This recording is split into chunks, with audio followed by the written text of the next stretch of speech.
Combat Information Center is manned 24 hours a day, 7 days a week when the ship is underway. There are three main responsibilities for CIC that take place in this room. The air picture, what happens for hundreds of miles around us, what's going on the surface, being able to track and report all surface contacts within 30 to 40 miles, and then lastly, what's going on below the waves, in other words, submarines. In this video, we're just going to talk about the ASW functions of CIC. When we first panned across the room in the opening, you saw the air section, and then where I'm standing now in the middle, the ASW part, and then further on left is the surface section, which we'll cover under another video. But back here in the ASW area, the main pieces or parts are this large plotting table that we'll get into a little bit detail here. It's called the NC2 plotter.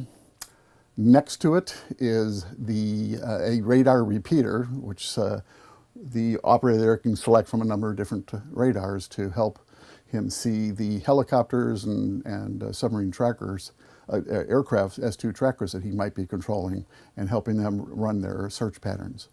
And then behind the plotting board here, we have a couple of status boards to basically convey a lot of information to the supervisor and the CIC watch officer about the ASW picture.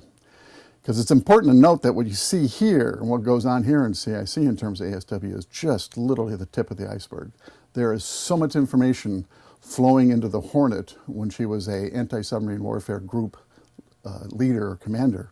I mean, there are S2 trackers out there, many of them, that have dropped sonobuoys. And here's a quick shot of one. They are on display in the back part of CIC and are receiving just tons of information from those sonobuoys, which is actually being streamed back here to the Hornet and through a special bunch of equipment called a data link. And then from there, that information goes to a room called ASCAC, ASCAC, which stands for Anti-Submarine Classification and Control. What also is going into ASCAC is the sonar information from our own sonar room, which is located way forward on the ship underneath the forecastle.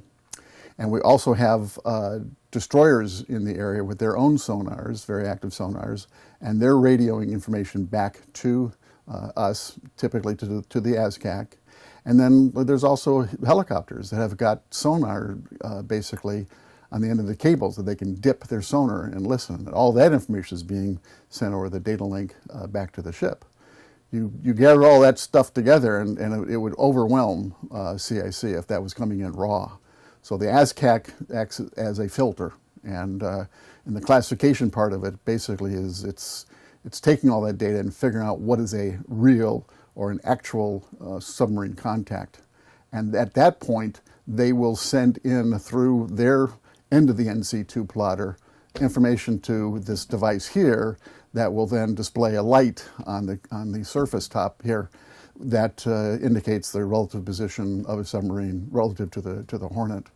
And then more information is relayed in via sound-powered phone talkers to the status board behind me here, and has whether it's coming from an accompanying destroyer or helicopter or one of the S2 trackers. It's all that classification stuff or information goes back there, and again, it's available for the CIC watch officer and the watch supervisor to make informed decisions, and from those decisions are then passed up to the bridge, captain's bridge, and also to the admiral's flag plot. So with the lights on, taking a look at the top of the NC2 plotter, it was a glass top, or is a glass top device that has projection equipment down below that moves with the movement of the ship, and also that will indicate the targeting information for the submarines we're tracking.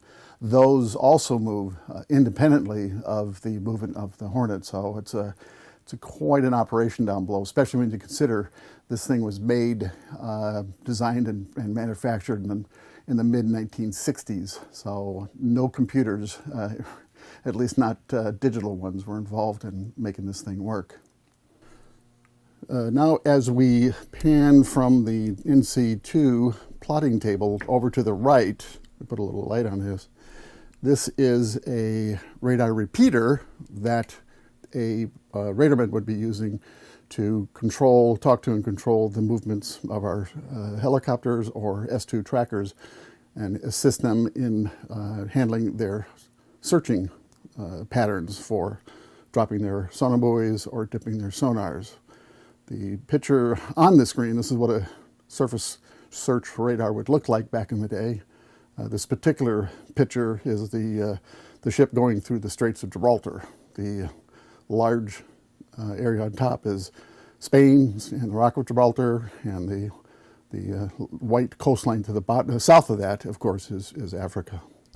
And the last thing is, panning up from the radar repeater is one last status board, which shows the formation of ships that are working with Hornet. Hornet would be in the center there, and the ships around it. Those boxes you see drawn around the ships are basically their search areas. As we conclude this brief video about anti-submarine warfare operations in CIC on the USS Hornet, we thank you for watching. And please come back next week as we explore another part of Hornet operations and life on board.